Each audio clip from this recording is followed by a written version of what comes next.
Today we're in Driggs, Idaho, over in East Idaho, right on the Wyoming border. And this could be a little bit of a different day. We're at the start of an adventure race where they run 8 miles, I believe, and then bike 12 miles. And while they're racing, we're going to take Jason and a friend of theirs, and we're going to go for a trail ride. So let's go see what the start of this looks like, and then we'll continue on our adventures. Okay, we're with Phil and Kelly. They just finished this race. Yes, and they're going to explain. This race just finished us. They're going to tell us what this organization's all about and a little bit about what all went on here today. All right, so adventure racing is an orienteering-based race. So they give us a map and it has checkpoints on there, and our job is to use our compass and go find the checkpoints wherever they may be. We're very rarely on any kind of trail or groomed area. Maybe just on the mountain bikes is the only time that we usually are. But the points, the winners, are based off of who gets the most points in the least amount of time. So you're scored first on points and then on time. And it's pretty exciting because you get to go into the wilds. I don't know. Am I missing anything? Yeah, you look at the distances. For example, like our event today, they said it's approximately 8 miles of hiking, 15 miles of biking, but it's all trail, a lot of single track on a mountain bike, uphill, a lot of uphill. I think we covered over 3,500 feet of elevation. Almost 4,000 feet of elevation. Yeah. And then a lot of that isn't even on trail. For the trekking sections, you're just going straight line for the most part between summits or between saddles and hilltops the whole time, trying to find points. Some of them can be pretty tricky, pretty nasty. Yeah. You can see, I mean, we got pretty scratched up tromping through, but it's fun. I really like it because we have to know how to use the map and compass. That's my skill, is the orienteering, and it's really satisfying to go 1,000 meters through this garbage that you can see, this junk. It's beautiful junk, but it's pretty thick and nasty. To go 1,000 meters through it and then be within 15 feet of your point. Yeah, it's pretty exciting. Really satisfying. I think and, it's. Go ahead. No, go ahead. I was just going to say, and you know, the other thing about it is it really gets us into some beautiful places. We were up, I don't even know what the summit was. We were up on a summit that you could see the Tetons in their full splendor with the whole valley in between. It was so beautiful, so beautiful. You don't have time to take a picture, but it's just this amazing country that we get to race in. Well, another reason we couldn't take a picture is because there's no electronics allowed on the course. You can't have any kind of GPS. You can't have anything that will tell you where you are. You just have to be able to figure it out with your own intuition and knowledge of the map. It's also really important to point out that adventure racing usually has 3 base sports to it. There's trekking, mountain biking, and some kind of paddling, so pack rafting or kayaking or something like that. The race we did today was 8 hours in length, and there was no water section in our race, but they have a 24-hour race that's going on right now, and they have quite a long paddle section in theirs. So I'm not sure why they chose to take paddling out of the 8-hour race, but it made a different race. It was tough. A lot more trekking. A lot more trekking in this race. Yeah. We ended up disqualifying today. There was one mandatory checkpoint that we weren't able to get, and we missed a turn up on the hill, and we were out of time. Ran out of time to try to backtrack and catch it. Yeah, and a lot of that too is from just the mistakes we made earlier in the course.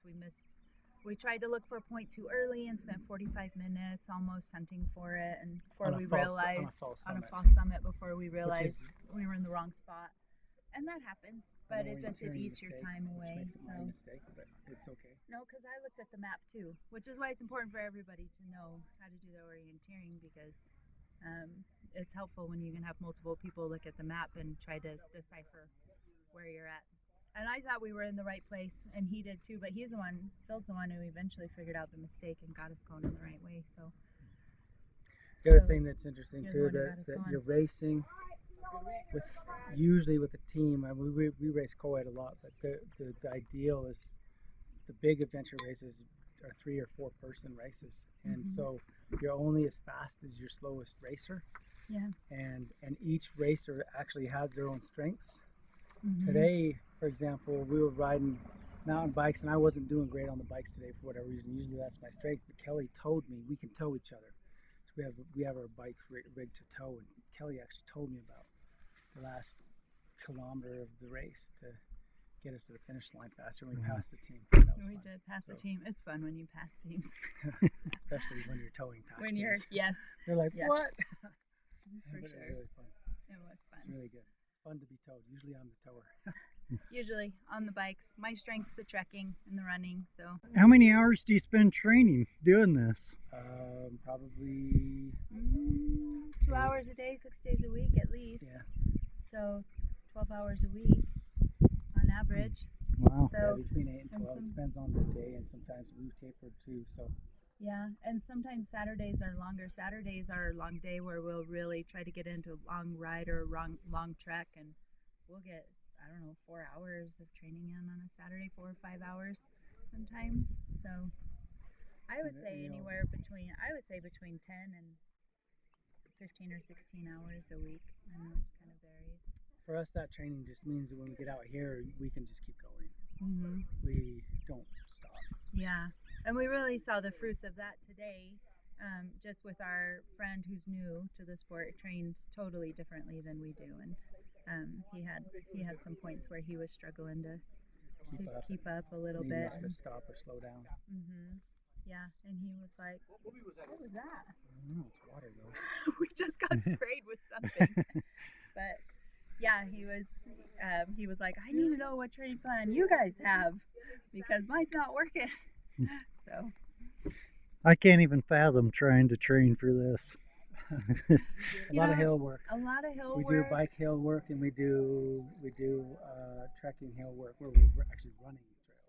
And a lot of it is heart zone training, like keeping track of where our heart rate is and keeping it in certain zones for a certain amount of time, and that makes a huge difference too. Because if you can train for it to be in a higher zone for a longer period of time, then it helps in the elevation gains and at the higher elevations, because we're higher here than we are in Utah, so it makes a difference. But I don't know. Yeah, you don't have to go very far and you can hit 12,000 feet here. I didn't feel the altitude as so much as I felt the incline. There was serious There's incline. a major incline. Yeah. On both the bike section and the trekking section. Like, whoa. Yeah. It's straight up almost. Yeah. Yeah. In some cases, too straight down. Straight down. I know. Once or twice, we're like, okay, don't roll down the hill, because it was like this. But it was fun. We had a good time.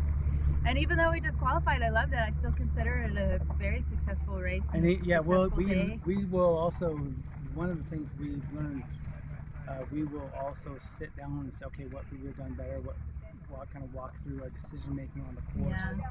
We'll it's pull easy out in the map, beginning to get sucked into what everyone else is doing. We really try to run our own race. But I still saw a little bit of that happening today, but not much once we got going.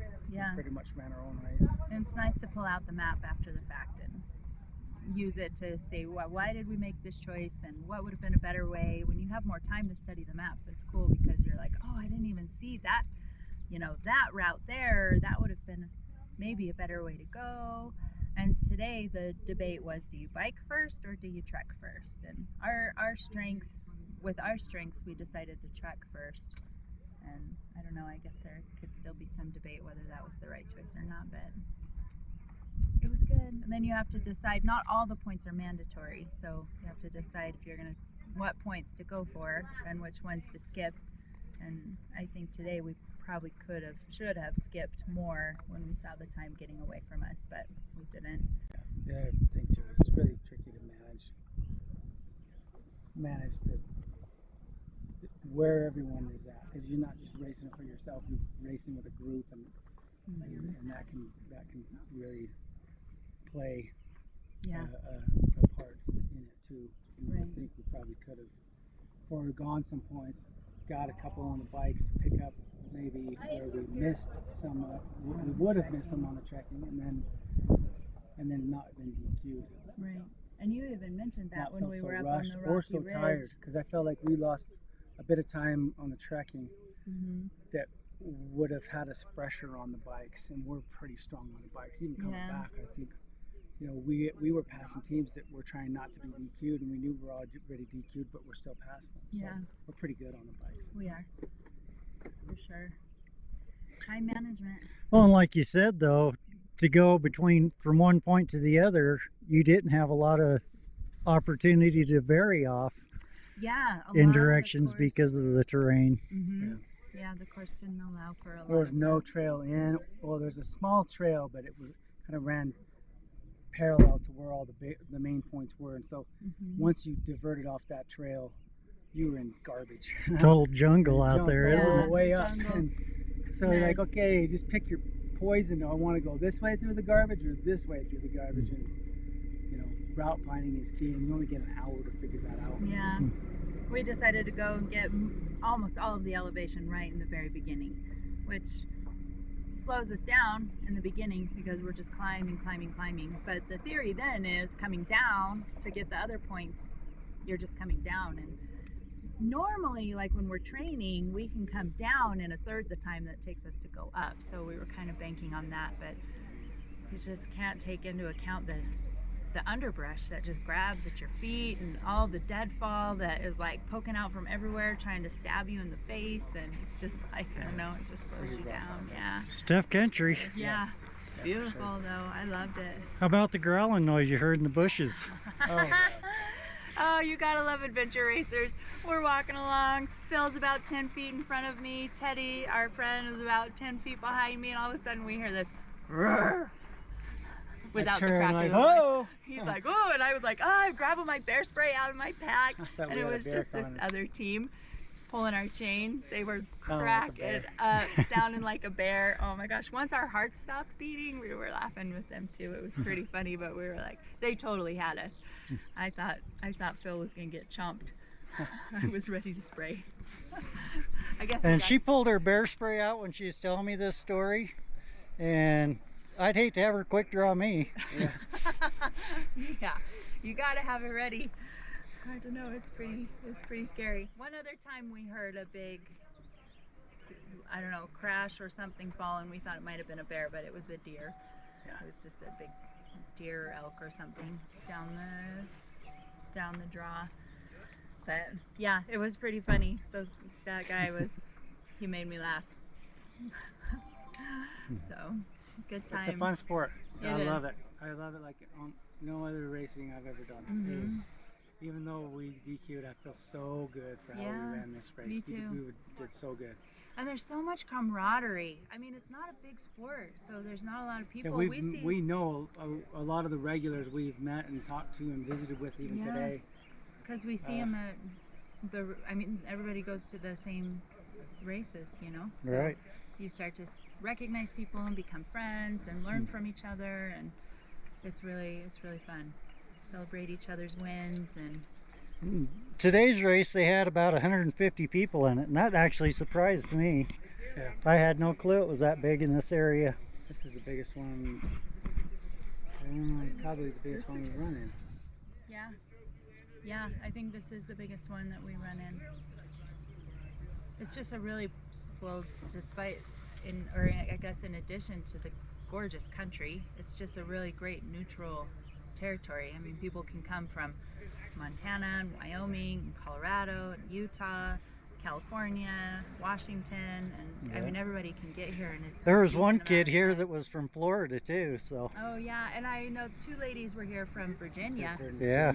So they come. It's huge in the East. Adventure racing, there's adventure races all over the place in the Eastern Hemisphere. They don't have mountains. Or Eastern time zone. That's how they get in here. I'm sure they got a little smoked.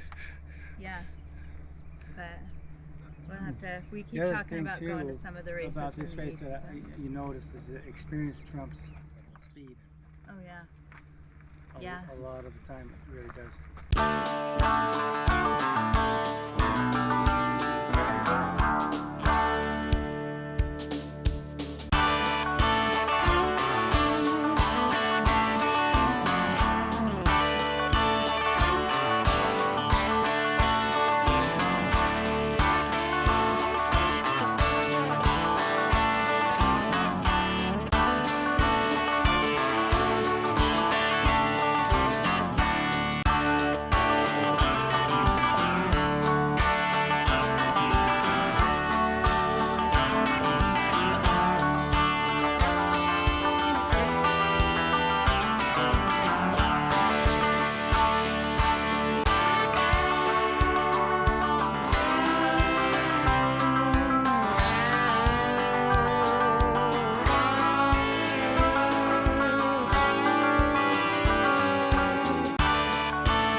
Visit our website.